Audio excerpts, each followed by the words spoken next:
Good morning. मैं Rajeev Dubey, department of history, intermediate, Jamshedpur cooperative college, Jamshedpur.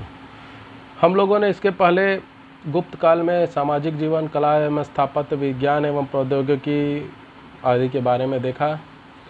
आज हम लोग देखते हैं सिक्के एवं शासक। इतिहास को समझने के लिए, जानने के लिए कई चीज़ें, पुरातात्विक चीज़ें, साहित्यिक चीज़ें बहुत महत्वपूर्ण भूमिका निभाती हैं। इसमें से हैं सिक्के। सिक्के उस समय की अवधि के बारे में बताते हैं कि उस समय की अवधि के शासकों की सोच क्या थी, समझ क्या थी, वो लोग कैसा रहते थे। सोने के सिक्के यानी बहुत ज़्यादा अमीर थे उस समय के शासक। चांदी के सिक्के, तांबे के सिक्के, कई तरह के सिक्के उन्होंने बनाए हैं शासकों ने। तो आज हम लोग सिक्कों के बारे में देखते हैं।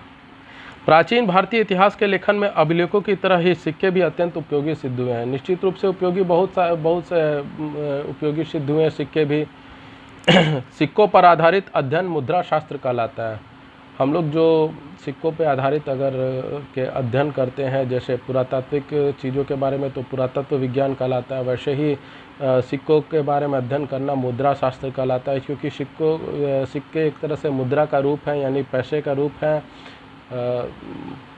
जो लेन देन के रूप में उपयोग किया जाता है, मुद्रा कहते हैं। और मुद्रा शास्त्र, मुद्रा को जानने के बारे में जो पढ़ाई की जाती है या उसको जानने का अध्ययन करना, वो मुद्रा शास्त्र कहलाता है। एरन उत्खनन में लगभग 1000 ईस्वी पूर्व का एक गोलाकार स्वर्ण पत्थर मिला है। एरन उत्खनन में, एरन में जो मध्य प्रदेश सागर में एरन जो जगह है, वहाँ से जब उत्खनन किया गया तो उसे एक स्वर्ण पत्थर मिला है, यानी स्वर्ण का पत्र मिला है। पत्र के आकार का, जिसे पत्ते के आकार का जिसे बोला जा सकता है, सोने का पत्र मिला है, जिसे प्रोफेसर के.डी. वाजपेयी मुद्रा मानते हैं। Professor KD. वाजपेयी उसे मुद्रा के रूप में मानते हैं कि वो एक मुद्रा हो सकती है लेन देन के लिए, उस समय के शासकों की एक पहचान के रूप में मानते हैं। इन पर ठप्पा लगाकर अर्धचंद्र, मोर आदि के चित्र बनाए जाते थे। इन्हीं पर ठप्पा लगाकर मोर या अर्धचंद्र आदि का ठप्पा लगा दिया जाता था, ताकि पता चल सके कि ये किस समय की है और उस समय शासक कौन था। सागर मध्य प्रदेश के पास एरन से शक शासकों के सिक्के ढालने के लगभग 400 सांचे मिले हैं। शक शासकों के सांचे एरन के पास मिले हैं, जिसमें लगभग 400 सांचे हैं, जो पता चलता है कि वहाँ सिक्के ढालने का काम किया जाता था एरन मध्य प्रदेश के पास। शासकों की मूर्ति एवं नाम वाले सिक्के भारत में जारी करने का श्रेय इंडो ग्रीक शासकों को जाता है। ये हमने पहले भी बताया है कि भारत में सोने के सिक्के जारी करने का श्रेय इंडो ग्रीक या हिंद यूनानी शासकों को जाता है। सबसे पहले उन्होंने शुरू किया। उसके बाद में कुषाण शासकों ने सोने के सिक्के काफ़ी बड़ी मात्रा में जारी किए थे। इनका आकार एवं वजन तत्युगीन रोमन सम्राट एवं ईरानी शासकों द्वारा जारी सिक्कों के बराबर था।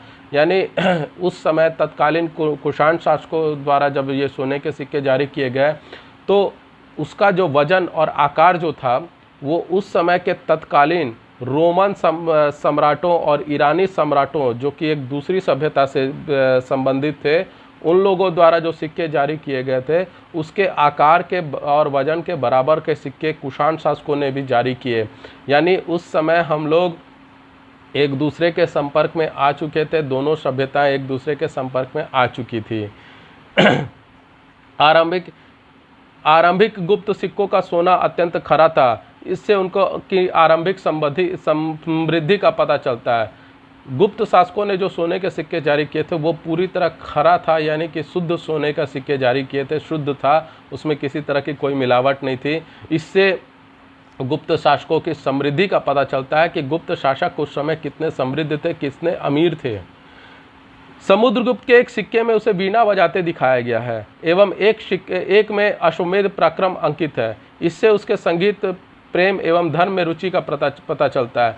समुद्रगुप्त के जिनने जो सिक्के जारी किए थे, उसमें एक में वीणा बजाते हुए दिखाया गया और एक में अश्वमेध पराक्रम के बारे में दिखाया गया। अश्वमेध यज्ञ समुद्रगुप्त ने किया था। इसकी चर्चा रामायण में भी मिलते हैं, जिसमें श्री रामचंद्र जी ने भी अश्वमेध यज्ञ किया था।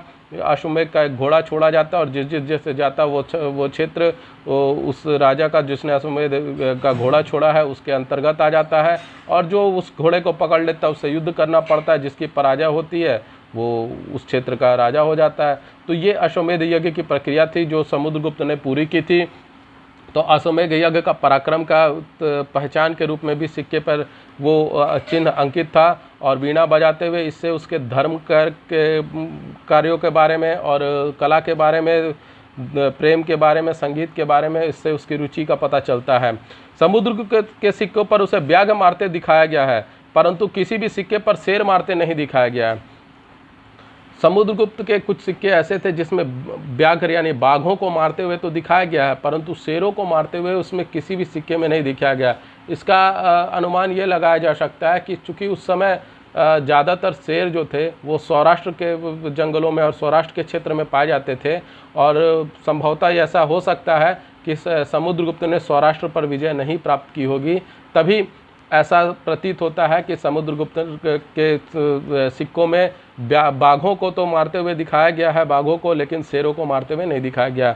परंतु चंद्रगुप्त द्वितीय के सिक्कों पर प्रथम बार शेर मारते हुए दिखाया गया है, यानी समुद्रगुप्त के बाद में चंद्रगुप्त द्वितीय जो आए, जिन्हें चंद्रगुप्त द्वितीय विक्रमादित्य भी कहा जाता है, उनके सिक्कों पर जो उन्होंने सिक्के बनवाए थे उनमें शेर को मारते हुए दिखाया गया। ये पहली गुप्त वंश में यह पहली घटना थी जिसमें या पहले सिक्के जारी किए थे जिसमें उसे शेर मारते हुए दिखाया गया था। इसीलिए चंद्रगुप्त द्वितीय को सिंह विक्रम की उपाधि भी दी गई, क्योंकि उसने शेर को मारा था, और शेर को संस्कृत में सिंह कहा जाता है। इस प्रकार इतिहासकारों ने सिक्कों का उपयोग कर भी इतिहास को लिखने में बहुत महत्वपूर्ण भूमिका निभाई। सिक्कों का उपयोग किया इतिहास को लिखने में, और सिक्के इतिहास को लिखने में बहुत महत्वपूर्ण भूमिका निभाए। आज का ये वीडियो आपको कैसा लगा? लाइक करें, कमेंट करें, शेयर करें, और घर पे रहें, सुरक्षित रहें। धन्यवाद।